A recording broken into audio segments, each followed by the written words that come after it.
You are expecting that your life will feel okay? Punong-puno ka nga ng galit sa puso mo, punong-puno ka nga ng hate, lagi kang naninira ng ibang tao because you don't believe in God? No, you will never have that fulfilling feeling if you don't believe in God, if you don't believe that there is God.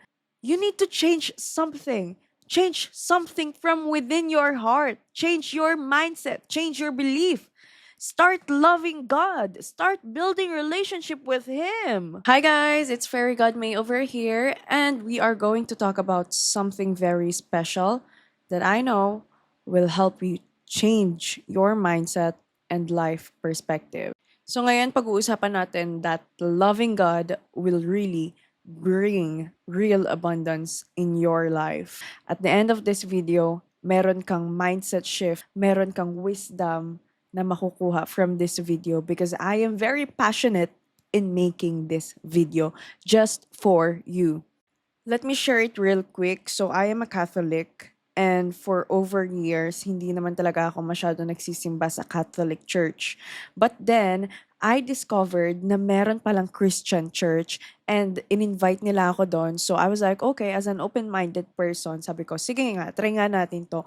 And you know what, guys? Talagang oh my goodness, goosebumps kung goosebumps. Yung unang simba ko sa Christian church, it was really something.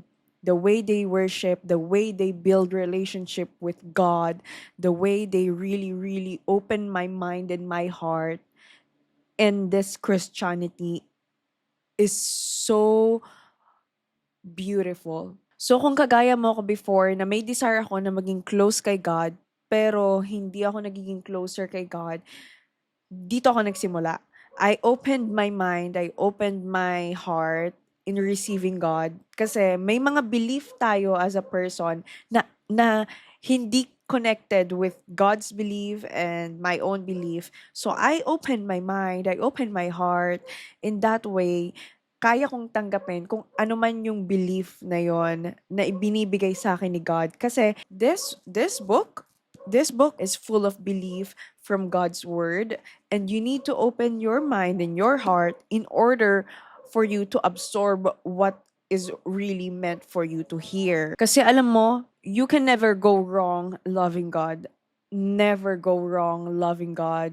I was once someone who doubt kung totoo ba talaga si God. But when I was in doubt era, yung nagda-doubt ako, totoo ba talaga si God? My life was so hard. Sobrang hirap ng buhay. Sobrang hirap ng mindset ko.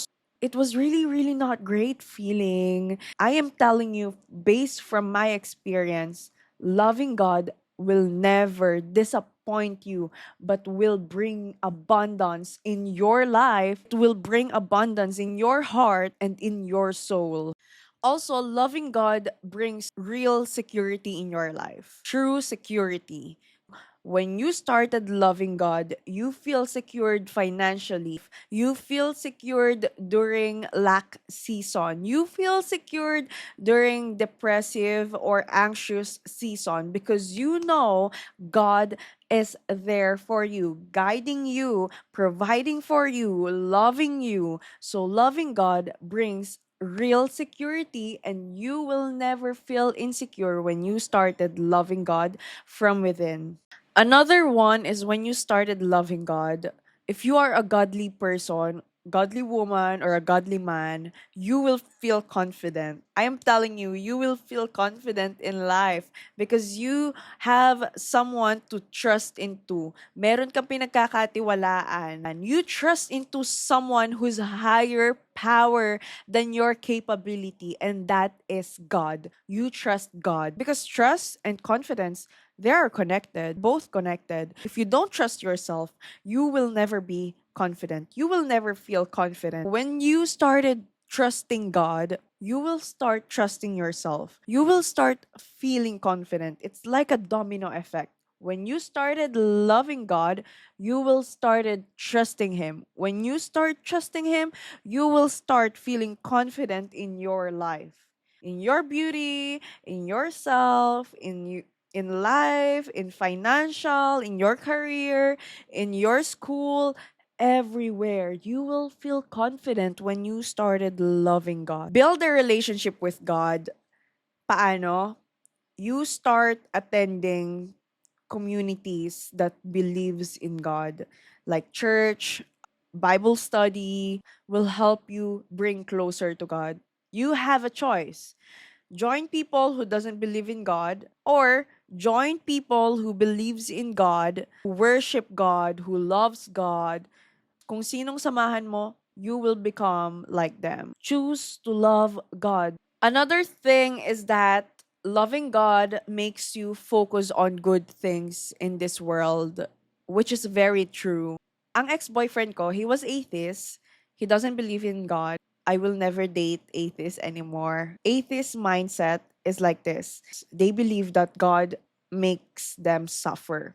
They believe that God makes the world hateful. There's no God, kaya may mga war. They focus on the negativity in this world. You know, my ex-boyfriend, he always watches this negative news and he always rants to me how negative world is, how negative his life is. And it's draining. Loving God will bring you positivity because loving God is full of positivity. This book is full of positivity. And the word of God will make you think positively in life, even if mahirapan ka man, magka-problema ka man. What you will attract is positive things. Because remember, what you think is what you attract.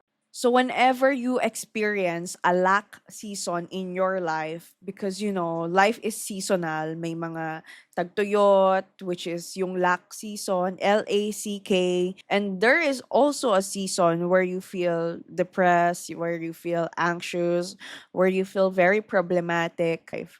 And I will share it to you.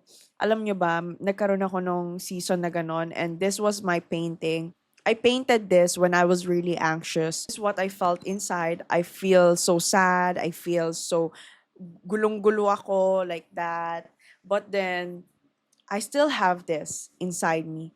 This God, this hope that I will be okay, na matatapos din to. That's the power in believing in God. Kahit na gulong-gulo na yung utak mo, gulong-gulo na yung mga nangyayari sa buhay mo, hindi mo na maintindihan yung sarili mo, if you believe in God, you still know that it will be okay and this will be over soon. Hindi ka nawawalan ng pag-asa. Hindi ka na panghihinaan ng loob during those times because you know that God will help you and will guide you in getting out in that situation. Also, you know, I noticed when I started building a relationship with God, I became more grateful. Alam mo yon, mas na-appreciate ko yung mga bagay-bagay. Kasi I was a working student. Nagtayo ako ng negosyo noon and sobrang hirap na hirap ako. Sobrang struggle ako. Those were the times where I doubted Him. Sabi ko, God, if you're real, why do I experience this? And munti ka na akong hindi maniwala sa Diyos. But God was really, really powerful that He did not let me become someone like that. He brings me closer to Him during those hard moments. I was only 18 years old during this time ha, kasi pinaaral ko yung sarili ko sa nursing. Lagi akong umiiyak, hirap na hirap ako, hindi ko alam ang gagawin ko, wala akong tamang guidance. Nagtayo ako ng negosyo which is yung cake business, which is very kinakapa ako din. But I'm telling you now, 4 years after that depressive moments, I'm telling you na, grabe, kinaya ko yon. Hindi ko lang yun kinaya mag-isa. I have God's guidance during that time. Yun yung mga time na, mas nagiging close pa lang ako kay God. Yung mga time na tinatanggal pa lang yung doubt ko. And I'm telling you now, after 4 years of building a relationship with God, honey, my life really changed. I'm more grateful. You know, may mindset ako na, thank you, God, for bringing this challenge in my life. Thank you, God, dahil nahirapan ako ngayon. Because I know after this challenge, after this stressful moments, after this, I'll be more confident. Oh, napagdaanan ko yon, kayang-kaya ko kung ano man ang ibato sa akin ng tadhana. Kaya kong lagpasan. Nalagpasan ko 'to, kaya kong lagpasan 'to. I'm more confident. So I'm telling you, loving God will make you feel like in tough times, you have Him. Hindi ka nag-iisa. I'm telling you, loving God will really change your life. If I would look sa buhay ko noon, so different. Sobrang ibang-iba. It's because I accepted fully in my heart na God is real. Tanggalin mo na yung doubt mo. Kung totoo ba talagang may Diyos, there is. There is a higher power. There is a higher power. Universe, God, almighty power, whatever you believe in, there is a higher power than you. When you start believing that, niwala ka, lahat ng bagay sa mundo kaya mong lagpasan. Lahat ng problema kaya mong i-overcome. Because you believe you are being guided by a higher power, which is God. Another one is believe that God wants you to succeed in life. God wants you to become successful. So believe in that.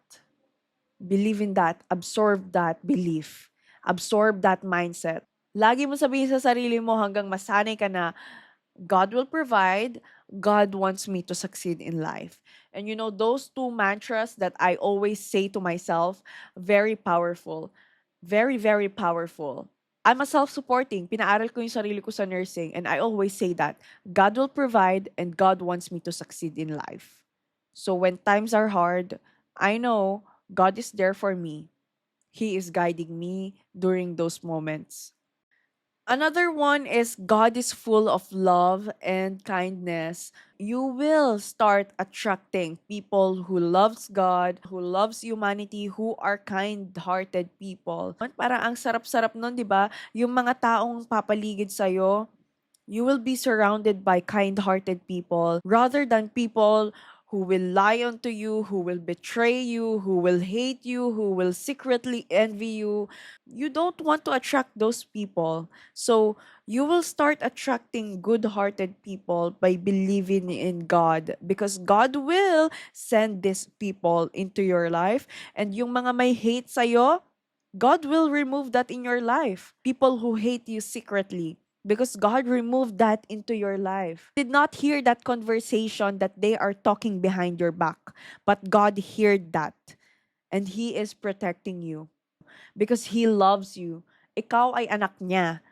Okay?